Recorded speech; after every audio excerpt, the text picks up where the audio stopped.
الانبیاء والمرسلین اما بعد فاعوذ باللہ من الشیطان الرجیم بسم اللہ الرحمن الرحیم قال اللہ تبارک و تعالی فی القرآن المجید والفرقان الحمید وَلَلْآخِرَةُ خَيْرٌ لَكَ مِنَ الْأُولَى صدق اللہ العظیم وصدق رسولہ النبی الکریم ونحن علی ذلک لمن الشاہدین والشاکرین والحمد للہ رب العالمین اللہم صلی علی سیدنا و مولانا محمد وبارک وسلم علیہ الصلاۃ والسلام علیک یا سیدی یا رسول اللہ وعلی آلک اصحابک یا سیدی یا نبی اللہ الصلاۃ والسلام علیک یا خاتم النبیین وعلی آلک اصحابک یا رحمت للعالمین الصلاۃ والسلام علیک یا سیدی یا نبی اللہ وعلی آلک اصحابک یا سیدی یا نور اللہ۔ مسند صدارت پر تشریف فرما استاذ العلماء حضرت علامہ مولانا پیر طریقت رہبر شریعت جناب پیر محمد اسلم رضوی صاحب دامت برکاتہ القدسیہ، محترم المقام استاذ العلماء ملک محمد جاوید اقبال کھارا صاحب محتمم پرنسپل ادارہ حاضہ اور جملہ علماء کرام جو سٹیج پر تشریف فرما ہیں، میرے لیے یہ خوش قسمتی کہ آج سے 14 سال پہلے جب اس مسجد کا افتتاح ہوا تو اس وقت بھی مجھے پہلی مرتبہ یہاں حاضر ہونے کی اور اعلیٰ حضرت رحمۃ اللہ تعالیٰ علیہ کا کلام پیش کرنے کی سعادت حاصل ہوئی۔ نعمتیں بانٹتا جس سمت و ذیشان گیا، ساتھ ہی منشی رحمت کا قلم دان گیا، لے خبر جلد کے غیروں کی طرف دھیان گیا، میرے آقا میرے مولا تیرے قربان گیا، دل ہے وہ دل جو تیری یاد سے معمور رہا، آقا سر ہے وہ سر جو تیرے قدموں پہ قربان گیا، آج لے ان کی پناہ آج مدد مانگ ان سے، کل نہ مانیں گے قیامت میں اگر مان گیا، جان و دل ہوش و خرد سب تو مدینے پہنچے، تم نہیں چلتے رضا سارا تو سامان گیا۔ میرے لیے خوش قسمتی کہ آج اللہ رب العزت نے قبلہ کھارا صاحب کے توسل سے مجھے یہ سعادت عطا فرمائی۔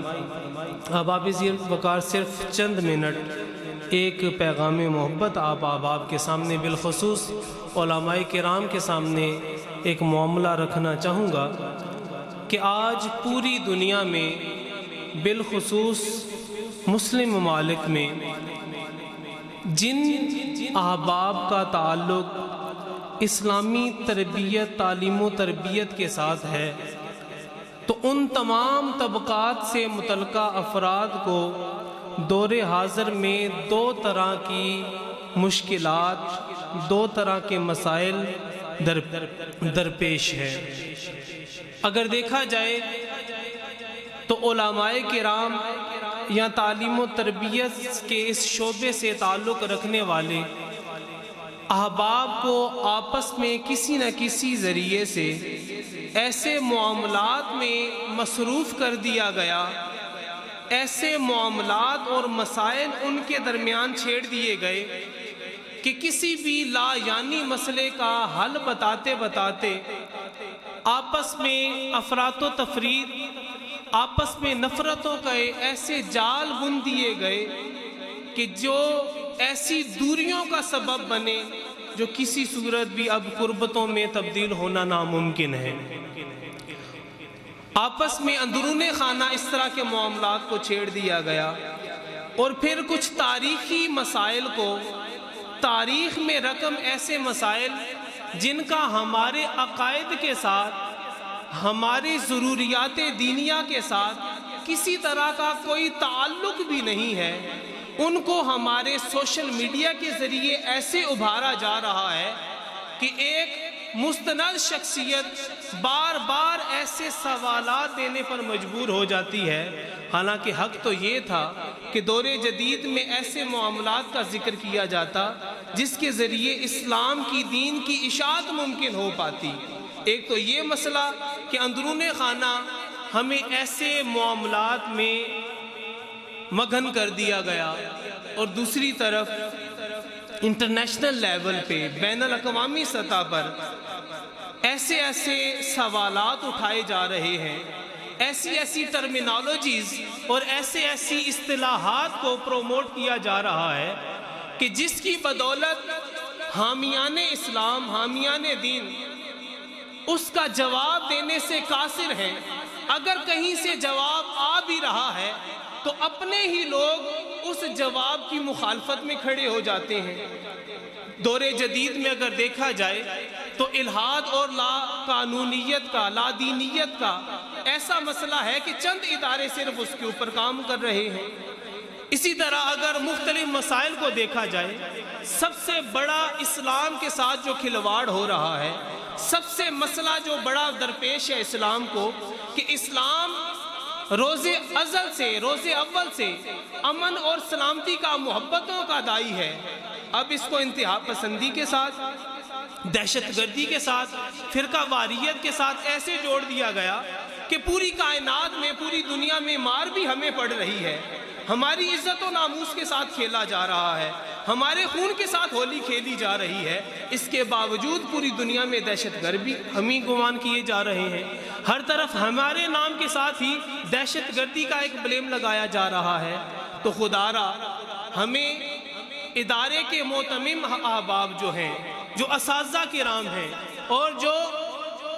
اپنے آپ کو دین کے لیے پیش کر رہے ہیں، ان احباب کے لیے یہ ضروری ہے کہ خدا را اپنی راہوں کو ایسے متعین کریں۔ حضور ضیاء الامت رحمۃ اللہ تعالیٰ علیہ نے یہ صرف سادہ سا جملہ اسی لیے نہیں کہہ دیا تھا کہ وہ لفظی تکرار کے ساتھ کوئی داد و تحسین حاصل کرنا چاہتے تھے کہ میں ایسے اپنے طالب علم تیار کرنا چاہتا ہوں کہ جن کے ایک ہاتھ میں دنیا کا علم ہو، دوسرے ہاتھ میں دین کا علم ہو، ایک آنکھ میں دین کا علم ہو، دوسری آنکھ میں دنیا کا علم ہو۔ وہ اسی وجہ سے کہا گیا تھا کہ دین اور دنیا کے ان تمام معاملات کو اکٹھا لے کر چلا جائے، کہ جب بھی دین کے اندر سے کچھ ناہنجار لوگ دین سے متعلقہ ایسی باتوں کے اوپر گفتگو کرنا چاہیں جس کی وجہ سے دین کو کسی حوالے سے بھی پریشانی لاحق ہو، تو ان کا کلا کما کیا جائے۔ اور جب مستشرقین میں سے، مستغربین میں سے، کوئی دین دشمن عناصر میں سے ایسے جملے کہے جائیں، ایسے پالیسیاں اختیار کی جائیں، ایسی ٹرمینالوجیز کو لوگوں تک پہنچایا جائے، اصطلاحات کو پروموٹ کیا جائے جو دین اور اسلام کے خلاف ہوں، تو ان کا بھی ہر حوالے سے سدباب کیا جائے۔ اللہ رب العزت کی بارگاہ میں دعا ہے کہ خالق کائنات ہمارے قلوب و اذان کو تمام طرح کے معاملات سے، ان تمام معاملات کو سمجھنے کی اور دین متین کے نور سے ہمارے قلوب و اذان کو منور فرمائے۔ بار دیگر قبلہ کھارا صاحب کو مبارکباد پیش کرنا چاہوں گا کہ الحمدللہ ثم الحمدللہ انہوں نے اس قدر تقریب محبت کا اہتمام کیا۔ خالق کائنات اس ادارے کو برکتوں سے نوازے۔ وآخر دعوانا